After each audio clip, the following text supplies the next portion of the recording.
Alors là, Agumon, je pense que l'épisode de cette semaine va en diviser plus d'un. Et yo mes chers Digisauveurs, c'est Thomas, j'espère que vous allez bien. On se retrouve aujourd'hui pour notre rendez-vous hebdomadaire avec la review de l'épisode de Digimon Adventure 2020. Et cette semaine, c'est l'épisode 18. C'est un épisode qui m'a laissé perplexe au premier visionnage, mais dans l'ensemble, c'est un très bon épisode.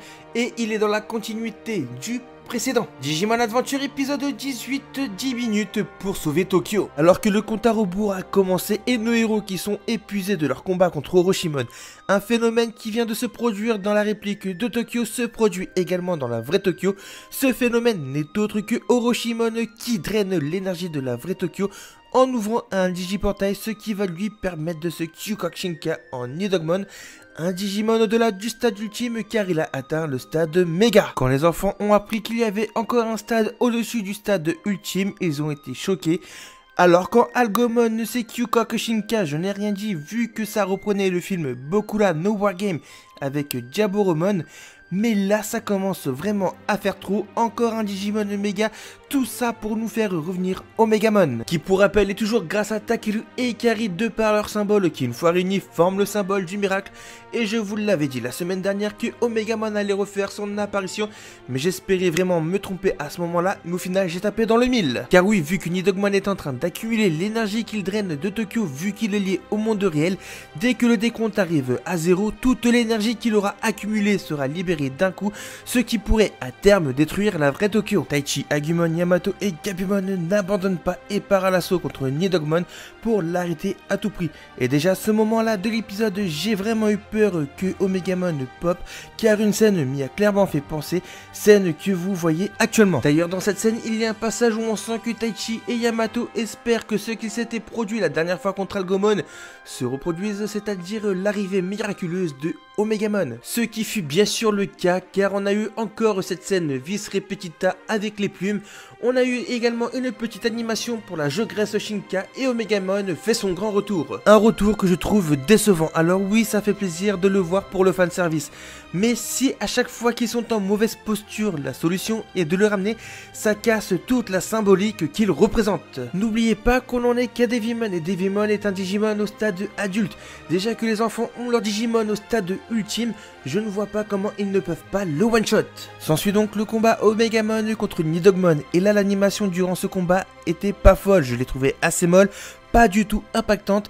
Et pourtant, pour ceux qui ont vu toutes les apparitions de Omegamon dans Digimon Adventure 3 et dernièrement dans Kizuna, savent à quel point son arrivée est impactante. Dans un premier temps, Omegamon ne gèle avec ses tirs du Garuru Cannon, mais vu qu'il continue d'absorber l'énergie et vu toute l'énergie qu'il a accumulée produit une chaleur, lui permet de briser la glace. De ce fait, Nidogmon relâche toute l'énergie qu'il a accumulée sur Omegamon, mais Omegamon le bloque avec un bouclier et finit par le trancher en deux avec sa Grace Word. Nidogmon vaincu, le décompte s'arrête de partout, que ce soit dans le monde réel et même là où sont nos héros. Et vu que c'était Nidogmon qui était en lien avec ce qui se passait à Tokyo, l'électricité est enfin rétablie. Taichi et Yamato décident de détruire la dimension digitale et sont enfin de retour, même si en soi ils ne l'avaient pas quitté, dans le Digital World, dans un désert. Pensant enfin être tranquille, Koshiro remarque que le décompte a atteint 0. D'ailleurs, si vous savez comment s'appelle ce Digimon que l'on aperçoit brièvement, dites-le moi dans les commentaires. Donc le décompte étant arrivé à 0, Devimon entre en action et ouvre une brèche au-dessus de nos enfants élus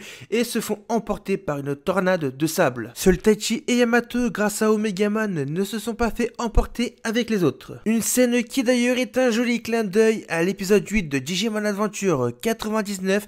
À l'époque, Devimon avait séparé les enfants aux quatre coins de l'île Fichier. C'est alors qu'une tornade de sable se forme devant eux et prend la forme de Devimon. Et oui, enfin, il se montre, mais n'est-il pas trop tard? C'est ainsi que se termine l'épisode. Dans le prochain épisode, Taichi et Yamato partiront à la recherche des autres et feront la rencontre d'un Digimon que l'on attendait tous. Léomon, oui, enfin, il arrive dans l'aventure.